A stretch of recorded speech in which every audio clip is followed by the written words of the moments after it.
અયોધ્યામાં ભગવાન શ્રી રામની પ્રાણ પ્રતિષ્ઠા મહોત્સવ નિમિત્તે સમગ્ર ડીસા શહેર રામ ભક્તિમાં તરબોળ બન્યું છે, જેમાં નગરપાલિકા સહિત વિવિધ સામાજિક સંસ્થાઓએ શહેરને રંગબેરંગી રોશનીથી શણગાર્યું છે અને 2 દિવસ દરમિયાન વિવિધ કાર્યક્રમો થકી શહેર રામ ભક્તિના રંગાશે।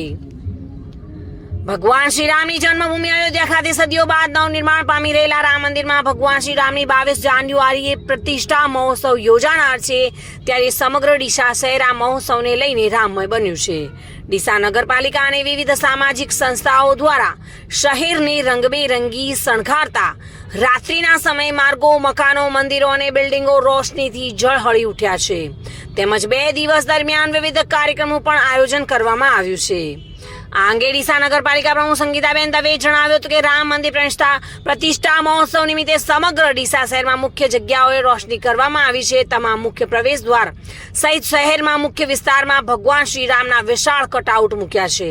આજે હિન્દુ સમાજ દ્વારા નીકળનારી ભવ્ય શોભાયાત્રામાં પણ નગરપાલિકા સહભાગી બનશે, તેમજ પાલિકા દ્વારા મહાપ્રસાદનું આયોજન કરાયું છે, જ્યારે મોડી સાંજે ડીસા પાલિકા કચેરી આગળ ભક્તિ સંધ્યાનું પણ આયોજન કરવામાં આવ્યું છે। ડીસા નગરપાલિકાના ઉપપ્રમુખ શૈલેષ રાયગોરે જણાવ્યું હતું કે 21 જાન્યુઆરીએ બપોરે 1 વાગે શહેરના જૂના રામજી મંદિરથી વિશાળ શોભાયાત્રા નીકળશે, જેમાં 21 જેટલી ઝાંકીઓ ભગવાન શ્રી રામની જોડાશે। આ સિવાય શહેરના વિવિધ ધાર્મિક સ્વૈચ્છિક સંગઠનોના ટેબ્લો, ભજન મંડળો તેમજ બેન્ડ, શરણાઈ band, Nashik band, 2 live DJ સહિતના કાફલો રથયાત્રામાં શોભામાં અભિવૃદ્ધિ કરશે। શોભાયાત્રાના રૂટ પર તમામ મુખ્ય ચોક અને સર્કલ પર રંગોળી કરવામાં આવશે, જ્યારે વિવિધ સેવાકીય સંસ્થાઓ દ્વારા વિવિધ જગ્યાએ કેમ્પનું પણ આયોજન કરાયું છે અને શોભાયાત્રા રામજી મંદિરથી શહેરના મુખ્ય માર્ગો પર ફરી રિશાલા ચોક ખાતે મહાઆરતી બાદ તેનું સમાપન થશે।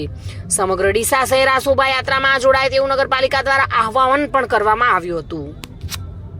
Reena Parmar, today news, Gujarati.